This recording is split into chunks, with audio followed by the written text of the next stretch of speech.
मित्रांनो, smart genius math चॅनलच्या माध्यमातून आपण पाहत आहोत स्कॉलरशिप पृष्ठमाला 2026 मध्ये या ठिकाणी आतापर्यंत विचारलेल्या टॉपचे जे प्रश्न आहेत ते सोप्या पद्धतीने कसे सोडवायचे आहे ते या ठिकाणी आपण पाहत आहोत। चॅनलला सबस्क्राइब केलं नसेल सबस्क्राइब करा। पाहूयात आजच्या प्रश्नमालेतील या ठिकाणी प्रश्न। संख्या मालिकेतील क्रम ओळखून प्रश्न चिन्हाच्या जागी येणारी संख्या शोधा व तिचे वाचन दर्शवणारा पर्याय निवडा। फेब्रुवारी 2018 मध्ये विचारलेला हा प्रश्न आहे।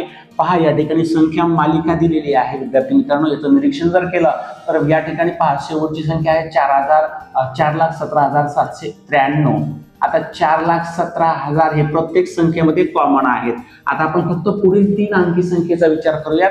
793, 797 कितीचा फरक आहे विद्यार्थी मित्रांनो? या ठिकाणी इथे +4 म्हणजे इकडे +4 केले, 93 मध्ये 97 मिसळले आणि या 97 मध्ये जर आपण 4 मिसळले तर या ठिकाणी आपलं या ठिकाणी उत्तर येणार आहे 4,17,801। आता पहा, या ठिकाणी इथं 801 आहे, 801 आणि 805 मध्ये इथं पण कितीचा फरक आहे? 4चा फरक आहे।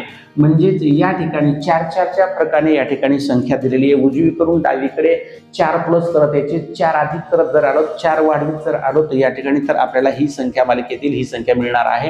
ही संख्या आहे 4,17,801। पर्याय बघा, अक्षरी संख्या 4,17,801 म्हणजे पर्याय क्रमांक उत्तर किती येणार आहे? 4 हे उत्तर येणार आहे। व्हिडिओ आवडल्यास नक्की लाईक करा, शेअर करा। भेटूयात पुढील प्रश्नमालेतील प्रश्न घेऊन। तोपर्यंत नमस्कार।